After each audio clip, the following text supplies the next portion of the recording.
Hello and welcome to our first episode of How Does Life Work, where we're going to be covering basic ideas on how to do simple things in your life that you're simply incompetent enough to do on your own and you need a video guide for.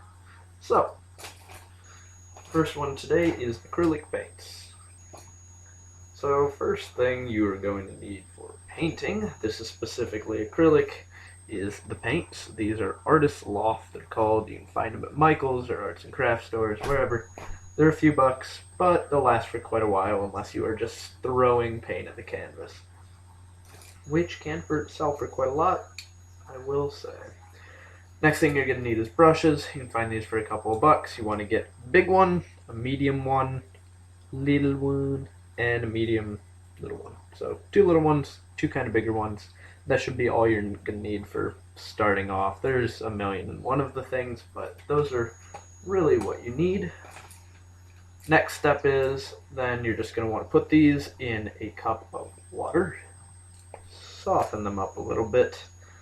Make sure when you take them out, though, after they've softened up for a few minutes, that you dry them off on the outside and then on a piece of paper to get off most of that water, because whatever water you don't get off will run down your canvas and destroy whatever you're trying to make.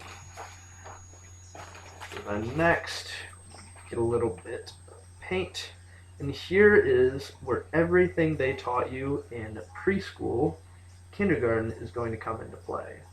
All those color mixings and everything, what colors mix together make what, this is where it all comes together. So blue plus say yellow, you may be aware that this will form a green. Lovely. So now by using color mixing, you can take a couple of colors and make every single color imaginable, theoretically. That is not actually true. There are some colors you're going to want to have to buy separately. For instance, purple, every attempt to make purple will just make brown or black. By mixing red and blue together, you don't get purple like you're supposed to, at least in my experience, you just get brown. So you just want to get that one separately.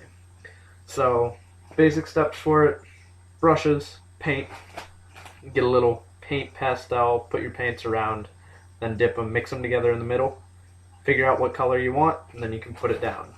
Everything else, just trial and error, play around with it, make cool stuff. You can make quite a few cool things. I'll show you a picture I made. This one's really just mostly blues, a lot of blue color. And you can just mix them, make them look nice. This one's okay. The sky's pretty cool.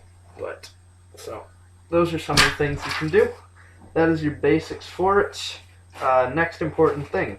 When you're done with a brush and you want to get paint off of it, put it back in the water. It'll turn the water some color, whatever color it was. Rinse it off a little bit, dry it off on the side. And then when you're done with that, remember, dry it off before you use it again, or it will run down the side of your paper. The less water you have on there, the better. You can put a little bit of water in there to spread out your paint a little further if you're running out. But I mean, we just made this little mark on here in green. So if I take a little water, a little bit too much water, put it on here, it'll start to run down. And the running doesn't always look good, but you can use that for different things, different effects. So I'm not sure what I'm going to turn this into now, but this is just a demonstration piece. So there you go. That's really all you need to get started. Paint, brushes, white, thick paper. You can get these in like notebooks, and then just use your imagination if you have one. If you don't, find one, steal someone else's, and play around with it.